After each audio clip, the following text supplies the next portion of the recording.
वो जंजीर फिल्म का कौन सा गाना था? यारी है ईमान मेरा, यार मेरी जिंदगी। खबर बहुत बड़ी है दोस्तों। क्या आप जानते हैं कि प्रधानमंत्री नरेंद्र मोदी ने अपने परम मित्र गौतम अडानी को 2014 के सुप्रीम कोर्ट के फैसले की अनदेखी करते हुए कोयले के खदानों का आवंटन किया था? जी हां, 2014 में सुप्रीम कोर्ट का एक फैसला आता है जिसमें करीब 204 कोयला के जो ब्लॉक्स थे उनके आवंटन को रद्द किया जाता है। 2014 के बाद जब मोदी सरकार आती है तब मोदी सरकार एक बार फिर दिशा निर्देशों की अनदेखी करते हुए दोबारा गौतम अडानी को एक नहीं दो कोल ब्लॉक्स दे देती है। क्या आप जानते हैं मोदी सरकार ने गौतम अडानी को एक ऐसे कोयले की खदान दी या कोयले का ब्लॉक आवंटित किया जिसमें 400 मिलियन टन कोयला था। उसमें से गौतम अडानी 80 मिलियन टन कोयला निकाल चुके हैं। मगर बड़ी खबर यह है, अल जजीरा और रिपोर्टर्स कलेक्टिव की खबर जो बता रही है, बड़ी खबर यह है कि 2014 के सुप्रीम कोर्ट का फैसला आया था जिसने कहा था कि उस वक्त की कांग्रेस सरकार ने जिस तरह से कोयले के ब्लॉक्स को आवंटित किया था, खासकर प्राइवेट प्लेयर्स को, उसमें पारदर्शिता की कमी थी, इसलिए कोयले के ब्लॉक्स का आवंटन जो है वो रद्द कर दिया गया था। मगर मोदी सरकार ने सुप्रीम कोर्ट के आदेश के बावजूद अपने मित्र को 450 मिलियन टन का कोयला का एक ऐसा ब्लॉक दे दिया जो कानून के खिलाफ था, दिशा निर्देशों की अनदेखी करते हुए था। मगर मैं आपको याद दिलाना चाहूंगा दोस्तों, सत्ता में आने से पहले प्रधानमंत्री नरेंद्र मोदी ने कोयले घोटाले के बारे में क्या कहा था।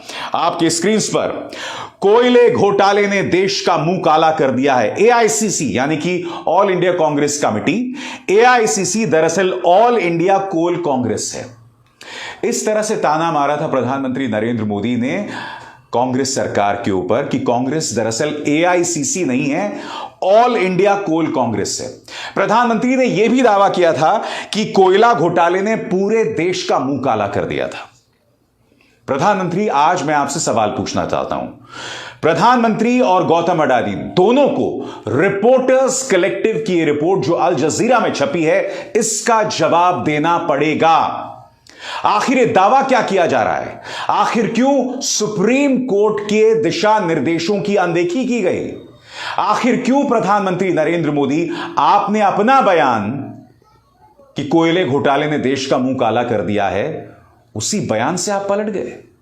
आप अपने उस बयान से पलट गए जिसमें आपने कहा था न खाऊंगा न खाने दूंगा, और अब रिपोर्टर्स कलेक्टिव की यह रिपोर्ट सामने आई है। दोस्तों, रिपोर्टर्स कलेक्टिव ने जो दावा किया है एक एक करके बाकायदा क्रोनोलॉजी के तहत, क्योंकि आप जानते हैं सरकार का पसंदीदा शब्द है क्रोनोलॉजी, यानी कि सिलसिलेवार तरीके से, क्रमबद्ध तरीके से मैं आपको बतलाने वाला हूं कि गड़बड़ झाला क्या हुआ। एक एक करके आपके स्क्रीन पर आ रहा है। सबसे पहले दोस्तों आपको गौर करना पड़ेगा इस तारीख पर, मई 2006 में राजस्थान पब्लिक सेक्टर यूनिट यानी RRVUNL एक जॉइंट वेंचर लॉन्च करता है। जॉइंट वेंचर लॉन्च करता है, वो कोयले के आवंटन के लिए पार्टनर की तलाश कर रहा होता है। RRVUNL ये लॉन्च करता है। तारीख पर गौर कीजिए, मई 2006। अब गौर कीजिए इस तारीख पर, अगस्त 2006। भारत का जो कोल मिनिस्ट्री है, उस वक्त मनमोहन सिंह सरकार थी, वो Parsa coal block Chhattisgarh state power generation company यानी CSPGC को दे देता है। दो खबरें, दो तारीखों पर गौर कीजिए। पहली तारीख मई 2006, दूसरी तारीख अगस्त 2006। इसका अर्थ यह हुआ कि Rajasthan public sector unit RRVUNL जो है वो जॉइंट वेंचर का ऐलान करता है कोयला के आवंटन को लेकर, और भारत का जो कोयला मंत्रालय है वो छत्तीसगढ़ स्टेट पावर जनरेशन को पारसा कोल ब्लॉक दे देता है। उसी तरह से अगली तारीख पर गौर कीजिए, यानी करीब एक साल बाद, तारीख है जून 2007।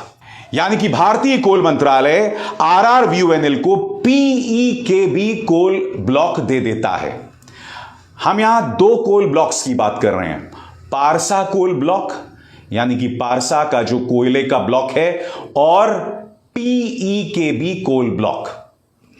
जैसे मैंने आपको बताया, PEKB कोल ब्लॉक RRVUNL के पास है और पारसा कोल ब्लॉक छत्तीसगढ़ के CSPGC के पास है। अब मैं आपको बतलाने वाला हूं रहस्यमय तरीके से ये दोनों कोल ब्लॉक्स जो हैं गौतम अडानी के पास चले जाते हैं। इन तारीखों पर गौर कीजिए। अक्टूबर 2007 RRVUNL गौतम अडानी के साथ एक जॉइंट वेंचर लॉन्च करता है, JV जॉइंट वेंचर, और इस जॉइंट वेंचर में 74% पर अडानी का मालिकाना हक था, यानी कि 74% इक्विटी पर अडानी का हक था।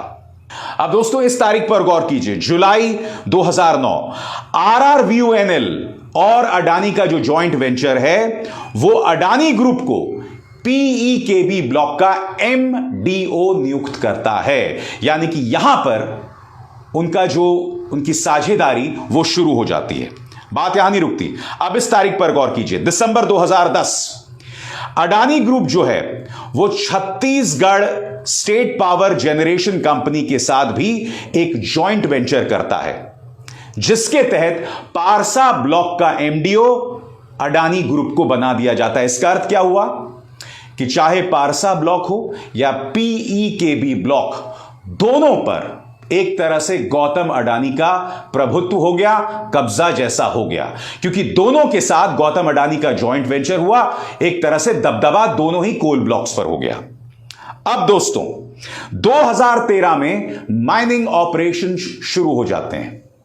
इसी के बाद बवाल होता है, मामला पहुंचता है सुप्रीम कोर्ट, और सुप्रीम कोर्ट अपने आदेश में कहता है कि 204 कोल ब्लॉक्स से जुड़ा जो समझौता है हम उसे रद्द करते हैं।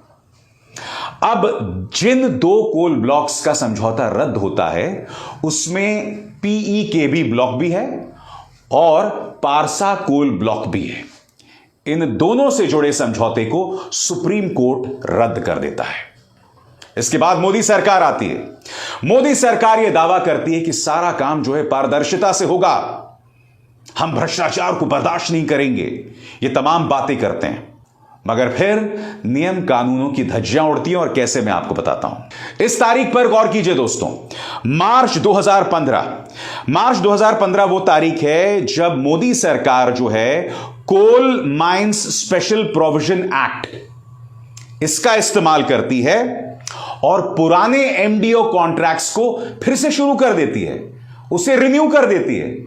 जबकि सुप्रीम कोर्ट का आदेश था कि भाई हमने पुराने कॉन्ट्रैक्ट्स रद्द कर दिए, अब नए सिरे से आप जो है बोली लगाइए और फिर पारदर्शी तरीके से कोल ब्लॉक्स का आवंटन कीजिए। मगर मोदी सरकार गौतम अडानी के संदर्भ में जो है दिशा निर्देशों की धज्जियां उड़ा देती है। अब दोस्तों इस तारीख पर गौर कीजिए, मार्च 2015 मोदी सरकार का जो कोल मंत्रालय है मार्च 2015 को PEKB कोल ब्लॉक RRVUNL को दे देता है। RRVUNL को दे देता है और RRVUNL एक बार फिर गौतम अडानी के साथ जॉइंट वेंचर कायम कर देता है। मगर बात यहां नहीं रुकती दोस्तों, इस तारीख पर गौर कीजिए, फरवरी 2015 मार्च 2015 गौतम अडानी ग्रुप सिफारिश देता है कि भाई हमारे पास PEKB कोल ब्लॉक पहले से है।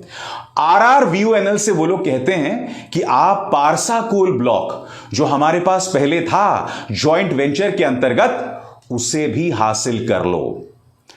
RRVUNL उसे भी दोबारा हासिल कर लेता है। और दिलचस्प बात यह है दोस्तों, इसके लिए ना बोली लगाई जाती है ना नीलामी होती है। अब रिपोर्टर्स कलेक्टिव की ये रिपोर्ट जो अल जजीरा में आई हुई है दोस्तों, वो दो बहुत महत्वपूर्ण बात कह रहे हैं कि प्रधानमंत्री कार्यालय निजी तौर पर इस मामले पर अपनी गलती मान रही है। वो मान रहे हैं कि ये मामला पारदर्शिता से नहीं हुआ, गैर वाजिब तरीके से हुआ। रिपोर्ट क्या कहती है? मार्च 2020, इस तारीख पर गौर कीजिए। The prime minister's office internally admits that the appointment of MDOs before the allotment of mineral blocks was inappropriate. गैर वाजिब ढंग से मिनरल ब्लॉक्स, खनिज संपदा के जो ब्लॉक थे उसे आवंटित किया है और रिपोर्टर्स ब्लॉक ने प्रधानमंत्री कार्यालय का यहां हवाला दिया है। इसका अर्थ क्या हुआ दोस्तों? इसका अर्थ यह हुआ कि प्रधानमंत्री नरेंद्र मोदी ने सुप्रीम कोर्ट के दिशा निर्देशों की अनदेखी करते हुए, जैसा कि रिपोर्टर्स कलेक्टिव दावा कर रहा है, कोयले की खदान जो है वो गौतम अडानी को सौंप दी, जिसमें 450 मिलियन टन कोयला था। उसमें से 80 मिलियन टन कोयला गौतम अडानी समूह पहले ही निकाल चुका है। मैं फिर आपसे पूछना चाहता हूं दोस्तों, याद कीजिए, प्रधानमंत्री नरेंद्र मोदी ने इसी कोयले घोटाले के ऊपर पिछली कांग्रेस सरकार पर हमला किया था। और आज क्या हो रहा है? ये ना भूलें कि मेरे जैसे पत्रकारों ने 2014 से पहले ये तमाम मुद्दे प्राइम टाइम में उठाए थे, अपने कार्यक्रमों में उठाए थे। मगर आज क्या हो रहा है? आज जैसा कि रिपोर्टर्स कलेक्टिव की रिपोर्ट दावा करती है कि सुप्रीम कोर्ट के दिशा निर्देशों का उल्लंघन किया गया। खुद प्रधानमंत्री कार्यालय निजी तौर पर मान रहा है कि गैर वाजिब ढंग से अडानी को कोल ब्लॉक्स दिए गए, नीलामी की प्रक्रिया का अनुसरण नहीं हुआ। ये सब क्या हो रहा है साहब? ये ना भूलें दोस्तों कि LIC जिसने अपना पैसा लगाया था हजारों करोड़, उसे भी नुकसान का सामना करना पड़ रहा है। LIC पर दबाव डाला गया कि आप गौतम अडानी में पैसा लगाइए। अब जितना पैसा लगाया गया था उससे ज्यादा नुकसान हो रहा है। सेबी कह रहा है कि अब तक जो हमने जांच की है उसमें हमें कोई गड़बड़ झाला नहीं पता चल रहा है। यानी कि इस वक्त जो स्टॉक मार्केट में गड़बड़ चल रही है उसको लेकर मैं आपसे सवाल पूछना चाहता हूं, इस देश में हो क्या रहा है? आपके सामने तथ्य हैं, सुप्रीम कोर्ट का आदेश है जिसकी धज्जियां उड़ाई मोदी सरकार ने। क्या इस मामले की जांच नहीं होनी चाहिए? क्या इस मामले पर हम आंखों में पट्टी लगा के घूमेंगे? एक जमाने में गौतम अडानी जो दूसरे धनी सबसे व्यक्ति थे वो 30वें नंबर पर आ गए या उससे भी नीचे आ गए। ये तथ्य हैं। हिंडनबर्ग रिपोर्ट ने यही दावा किया था कि शेयर मार्केट में गड़बड़ झाला हुआ है। 85% शेयर के दाम बढ़ाए गए हैं नकली तरीके से, कृत्रिम तरीके से। और आप देख ही रहे हैं, रोज अडानी के शेयर्स जो हैं वो लगातार नीचे आ रहे हैं। गौतम अडानी जी को चाहिए कि हिंडनबर्ग की रिपोर्ट को अमेरिका में जाके चेतावनी दें। अगर आपको लगता है यह झूठ है, मोदी सरकार को सामने आने पड़ेगा कि अगर सुप्रीम कोर्ट ने 2014 में एक आदेश दिया था तब आपने एक बार फिर नियमों को ट्वीक करके, उन्हें बदल के, आपने क्यों एक बार फिर उन कोयले के ब्लॉक्स का आवंटन कर दिया जिसको लेकर सुप्रीम कोर्ट का आदेश था? यह सब क्या हो रहा है? क्या इन सवालों के जवाब नहीं दिए जाने चाहिए? क्या मेरे जैसे पत्रकार अगर ये सवाल उठा रहे हैं तो क्या ये भारत पर हमला है? क्योंकि जब जॉर्ज सोरोस ये मुद्दा उठाते हैं तो भारतीय जनता पार्टी की स्मृति ईरानी सामने आती हैं और कहती हैं भारत पर हमला है, भारत की संप्रभुता पर हमला है। और जॉर्ज सोरोस ने क्या कहा था? जॉर्ज सोरोस ने सिर्फ इतना कहा था कि प्रधानमंत्री नरेंद्र मोदी को इस मुद्दे पर पारदर्शिता से जवाब देना चाहिए। अब इसमें क्या गड़बड़ हो गई? वो सिर्फ ये सवाल कर रहे थे मगर इसे देश पर हमला बता दिया गया।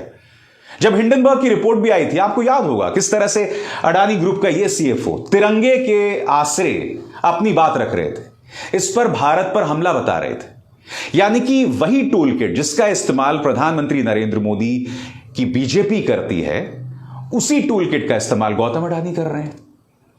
ये सवाल हैं। फोर्ब्स की एक और रिपोर्ट आई है उनके भाई के बारे में। उसकी चर्चा मैं आज नहीं करूंगा दोस्तों, कल करूंगा। मगर आप देख सकते हैं फोर्ब्स की रिपोर्ट भी आई है कि गौतम अडानी के भाई विनोद अडानी, जिससे पल्ला झाड़ रहे हैं गौतम अडानी, उनका किरदार बहुत अहम था। बड़ा प्रश्न, क्या गौतम अडानी ने अपने भाई विनोद अडानी को लेकर गलत बयानी की, भ्रम पैदा किया? यह प्रश्न है, इनके जवाब दिए जाने बाकी हैं, पारदर्शिता से, मीडिया का सहारा लेकर नहीं, ताकत और रसूख का सहारा लेकर नहीं, बल्कि सामने आकर जवाब देने से। प्रधानमंत्री के पास राज्यसभा में मौका था, लोकसभा में मौका था, मगर दोनों ही जगहों पर उन्होंने इस मुद्दे को संबोधित ही नहीं किया। उल्टा कांग्रेस के जो नेता हैं राहुल गांधी, सांसद राहुल गांधी के भाषण को 18 जगहों से लोकसभा में हटा दिया गया, एक्सपंज कर दिया गया, नोच दिया गया। क्या सच इससे छुप जाता है? नो उल्लू बनावें। अभिसार शर्मा को दीजिए इजाजत। नमस्कार।